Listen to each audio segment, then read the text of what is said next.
भारत में सबसे पहले कोरोना का डेल्टा वेरिएंट मिला, लगभग आधी दुनिया में पहुंच चुका है। अब तक 96 देशों में इसके केसेस मिले हैं।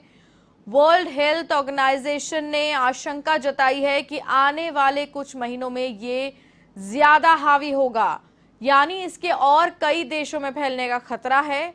ब्रिटेन में मिला अल्फा वेरिएंट अब तक 172 देशों तक पहुंच चुका है। डब्ल्यूएचओ हर हफ्ते महामारी से जुड़े अपडेट्स जारी करता है।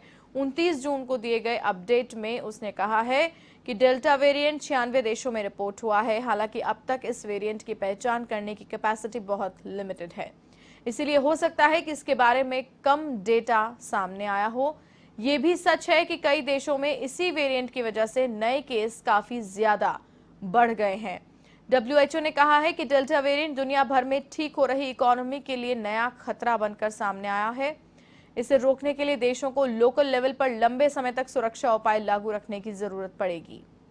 हालांकि इसे वेरिएंट ऑफ कंसर्न घोषित किया जा चुका है। भारत अभी कोरोना की दूसरी लहर से उबर ही रहा है। इसी बीच एक और नया खतरा सामने है। देश में दूसरी लहर की वजह डेल्टा वेरिएंट को ही माना गया था, वो अब नए बदलावों के साथ और भी घातक हो गया है।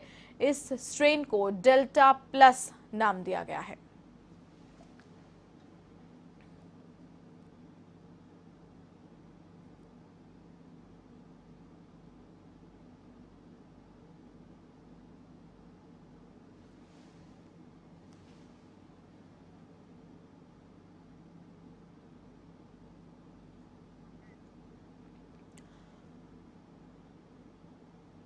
और इसी खबर पर अधिक जानकारी के लिए एवन संवाददाता लोकेश ओला हमारे साथ फोन लाइन पर मौजूद हैं। लोकेश, विस्तार से हमें जानकारी दें। हम अभी दूसरी लहर से पूरी तरह से उबरे भी नहीं हैं कि एक और नया खतरा सामने है। इसी बीच डब्ल्यूएचओ ने ये जो नई गाइडलाइंस बताई हैं, जिसके जरिए ये आगाह किया है कि बड़ा खतरा सामने है।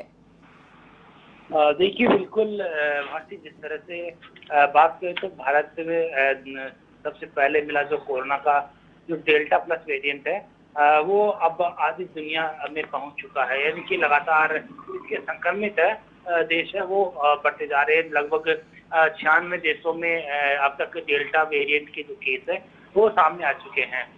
डब्ल्यूएचओ की ओर से भी जो अब लगातार जो ज्यादा हावी होता हुआ जो कोरोना वायरस है, उसको लेकर चिंताएं हैं वो जताई है। साथ साथ जिस तरह से कई देशों में जो खतरा फैल चुका है, उसमें ब्रिटेन में अब तक जो अल्फा वेरिएंट सामने आया था, जो 172 देशों तक पहुंच चुका है। डब्ल्यूएचओ ने जो हर हफ्ते बीमारी से जुड़े जो अपडेट जारी करता है, उसमें 29 जून को अपडेट में डेल्टा वेरिएंट के 96 देशों की जो रिपोर्ट है वो पेश की है।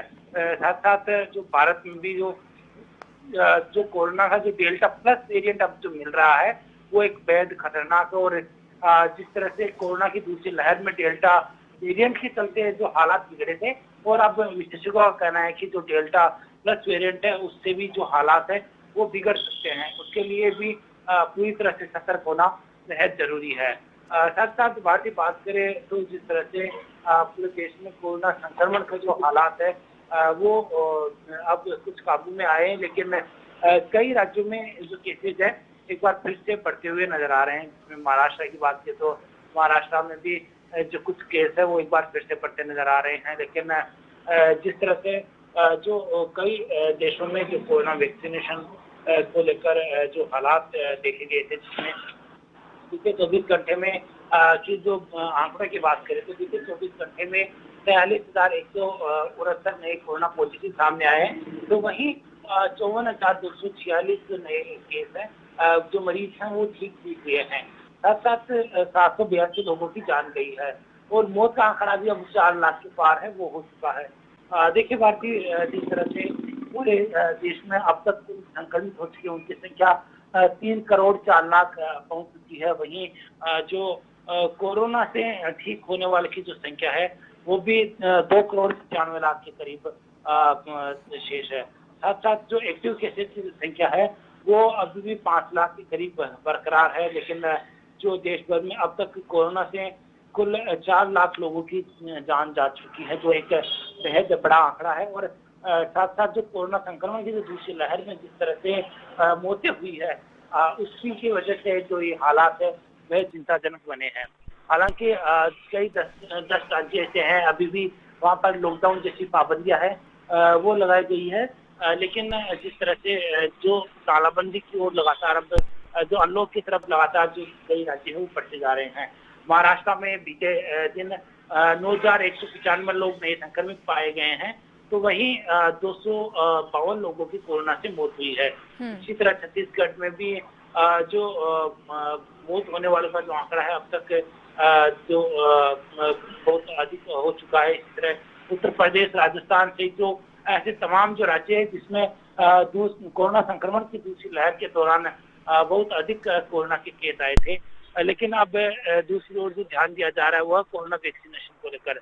तो वैक्सीनेशन को लेकर पूरे देश में लगातार जो प्रयास जारी है और जिस तरह से जो मेगा कैंप अब आयोजित करवाए जा रहे हैं, क्योंकि हर जो 18 से अधिक उम्र के वर्ग के लोगों को वैक्सीन लगाने का जो काम है वो केंद्र सरकार के जिम्मे है और केंद्र सरकार ही सभी राज्यों को वैक्सीन उपलब्ध करवा रही है। इस ऐसे में कहा जा सकता है कि अब वैक्सीनेशन पर पूर्ण जोर दिया जा रहा है। जी लोकेश, इन सभी के बीच हमें ये बताएं कि ये जो सावधानी बरतने की बात है और आगाह जो किया गया है WHO की ओर से, उसे लेकर क्या कुछ प्रयास केंद्र और राज्य सरकारों की ओर से किए जा रहे हैं? क्योंकि कहीं ऐसा ना हो कि दूसरी लहर से पहले जो प्रिपरेशन हम पूरी नहीं कर पाए थे और तांडव बरसाया था इस कोविड की दूसरी लहर ने, तो कहीं ये ना हो कि अभी भी व्यवस्थाओं के अभाव में तीसरी लहर तांडव मचा दे।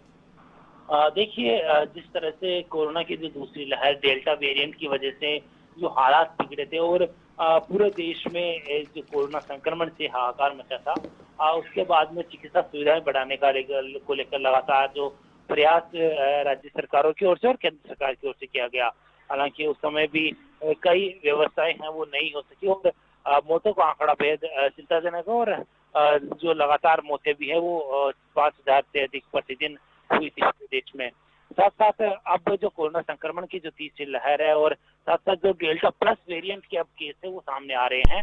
ऐसे में जो कोरोना संक्रमण की दूसरी लहर के दौरान डेल्टा वेरिएंट जो है उसमें एक व्यक्ति 70 लोगों तक लोग संक्रमित कर सकता था, लेकिन अब जो कोरोना का जो डेल्टा प्लस वेरिएंट आया है उसको लेकर अभी पूरी तरह से स्पष्ट नहीं हो पाया है कि आगामी तीसरी लहर के जिम्मेदार यही होगा। लेकिन राज्य सरकारों की ओर से और केंद्र सरकार की ओर से पूरी सावधानियां अब बरती जा रही है। साथ साथ जो कोरोना प्रोटोकॉल का पालन करने की लगातार हिदायत दी जा रही है, कोरोना सैंपलिंग है वो भी एक बार फिर से बढ़ा दी गई है राज्य सरकारों की ओर से और केंद्र सरकार की ओर से भी गाइडलाइन जारी करके जो कोरोना से बचाव को लेकर तमाम उपाय है वो किए जा रहे हैं। साथ ही जो राज्य सरकारों की ओर से जो ग्रामीण क्षेत्रों में और जो छोटे कस्बों में जो CSC है वहाँ पर भी और जो सामुदायिक स्वास्थ्य केंद्र है वहाँ पर चिकित्सा सुविधाएं बढ़ाने का काम किया जा रहा है। साथ साथ जो ऑक्सीजन की जिस तरह से कमी दूसरी लहर में देखी गई थी, ऐसे में ऑक्सीजन की कमी को पूरा करने के लिए ऑक्सीजन प्लांट लगाए जा रहे हैं। साथ ही जो आवश्यक दवाइयां हैं उनकी आपूर्ति लगातार की जा रही है। जी, तमाम जानकारी के लिए आपका बहुत बहुत धन्यवाद। तो ये थे A1 संवाददाता लोकेश ओला, जिन्होंने विस्तार से हमें इस खबर पर अपडेट साझा की।